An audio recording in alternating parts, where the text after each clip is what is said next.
इस वीडियो की कहानी बहुत ही रोचक है। आप लोग पूरे कहानी को सृष्टि सुनिए बचपन से ही कि दिखने में सृष्टि सुंदर बेटी के नहीं थी, बारे में क्या क्या बोला लेकिन गया है। अमीर बाप की बेटी सृष्टि पर उसकी माँ जान छिड़कती।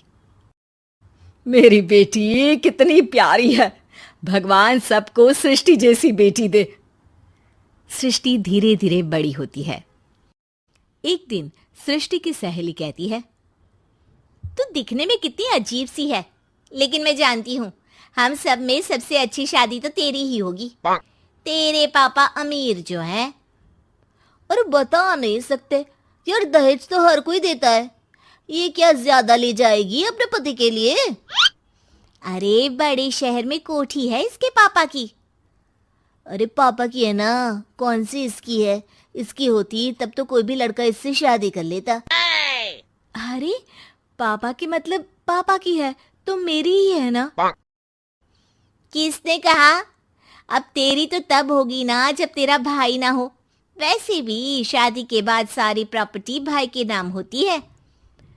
सृष्टि समझ जाती है कि उसे किसी भी हालत में माँ बाप की सारी प्रॉपर्टी को अपने नाम करना है, लेकिन कैसे? एक दिन सृष्टि का भाई शीनू कहता है, बहन क्या कर रही है? तुझसे एक बात करनी है। अरे हाँ हाँ करना, मैं तो तेरी बहन हूँ। बहन मेरी लाइफ में ना एक लड़की है, बहुत अच्छी है। मैं सोच रहा हूँ माँ और पापा से बात करूँ शादी के लिए। सृष्टि को समझ में आ जाता है कि भाई की शादी होते ही भाभी उसे एक दिन भी घर में बर्दाश्त नहीं करेगी। क्या बात है भाई, बताना कौन है वो? यार वो बहुत अच्छी लड़की है, पढ़ी लिखी है, मेरे साथ जॉब भी करती है।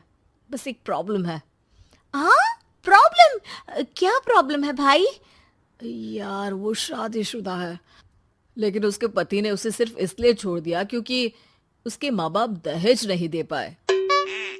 सृष्टि ये सुनकर न जाने क्यों खुश हो जाती है। अरे भाई तो क्या हुआ, लड़की तुझे तो पसंद है ना? शीनू को लगता है कि बहन उसे समझ रही है। वो इस बात से अनजान होता है कि उसकी बहन की मंशा पूरा घर हड़पने की है। सृष्टि अपनी माँ से कहती है, मम्मी मुझे तो बहुत चिंता है, पता है शीनू क्या कर रहा है? अरे क्या कर रहा है, वो तो काम पर जाता है और वापस घर आता है। नहीं ना माँ, वो यही तो नहीं कर रहा, बाकी सब कर रहा है। आपको पता है उससे प्यार है, और वो भी एक शादीशुदा लड़की से। हैं? ये क्या हो गया? मैं सोसाइटी में क्या मुंह दिखाऊंगी? अरे तेरे पापा तो यही कहेंगे कि मैंने ही उसे बिगाड़ दिया है। माँ देखो, मेरी बात मानो, पापा पर भी विश्वास करने की जरूरत नहीं है। अब आप ही बताओ, पापा इतनी देर घर के बाहर रहते हैं क्यों, बोलो? अरे बेटा वो तो नौकरी करते हैं ना। तू बहुत भोली है माँ, पापा का ऑफिस तो 7 बजे खत्म हो जाता है, लेकिन देखो कितनी देर से आते हैं। अरे नहीं नहीं बेटा, ऐसी कोई बात नहीं है। सृष्टि माँ को एक औरत से बात करते पिता की फोटो दिखाती है। देखो माँ कैसे हैं पापा, मैं ना कहती थी कि पापा सही नहीं है। मैं तेरे पापा से बात करूंगी, दे फोटो मुझे। ओ माँ वो तो डिलीट हो गई। लेकिन चल, तूने तो देख लिया ना, पापा से बाद में बात कर लेना, और हाँ मेरा नाम बिल्कुल मत लेना। हाँ माँ। अब क्या था, सृष्टि के माँ और पिता के बीच झगड़ा होना शुरू हो जाता है। सृष्टि के मन में क्या चल रहा था कोई नहीं जानता था। एक दिन, माँ सृष्टि के लिए एक लड़का देखा है, वो लोग शाम को उसे देखने आने वाले हैं। और हाँ माँ, एक खुशखबरी, मैं और पापा मिलकर एक नया बिजनेस ट्राई कर रहे हैं। शाम को लड़का आता है, सांवले रंग का। सृष्टि को तो बिल्कुल भी पसंद नहीं आता। लड़की की माँ कहती है, लड़की का चेहरा तो कोई खास नहीं, लेकिन अगर मेरे बेटे को आप लोग सेटल कर दें तो मैं उसकी शादी आपकी बेटी से करवा दूं। सृष्टि को लड़का बिल्कुल पसंद नहीं था। उसे भाई पर गुस्सा आ जाता है। लड़के वालों के जाने के बाद कहती है, माँ देखा शीनू मेरे लिए कैसा लड़का लेकर आया, न दिखाने लायक न सुनने लायक, सेटल भी नहीं, वो भी हम करें? अरे माँ, मैं जानती हूँ ये मेरी शादी किसी भी घर में क्यों करवाना चाहता है। अरे कैसी बात कर रही है बहन? तूने तो देखा ना, लड़के को मैंने ही मना कर दिया तुझसे शादी के लिए। जिसने लड़का बताया था उसने उसकी बहुत तारीफ की थी। बात आई गई हो जाती है, लेकिन सृष्टि का मन शांत नहीं होता। क्या करूं, कुछ समझ में नहीं आ रहा।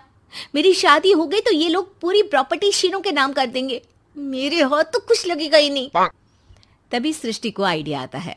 वो किसी वकील को फोन करती है।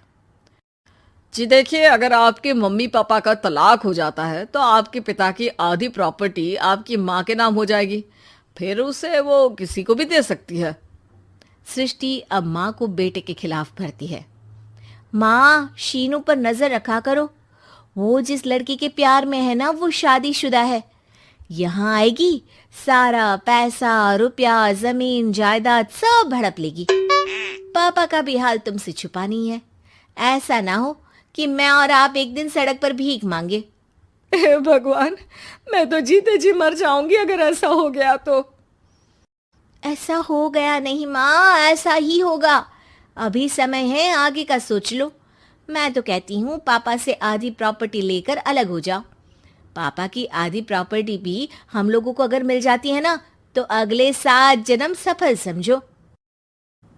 बेचारी माँ बेटी के कहने पर पति से तलाक लेकर अलग हो जाती है। सृष्टि अब पैसों से गाड़ी और अपने दूसरे महंगे शौक पूरे करने लगी।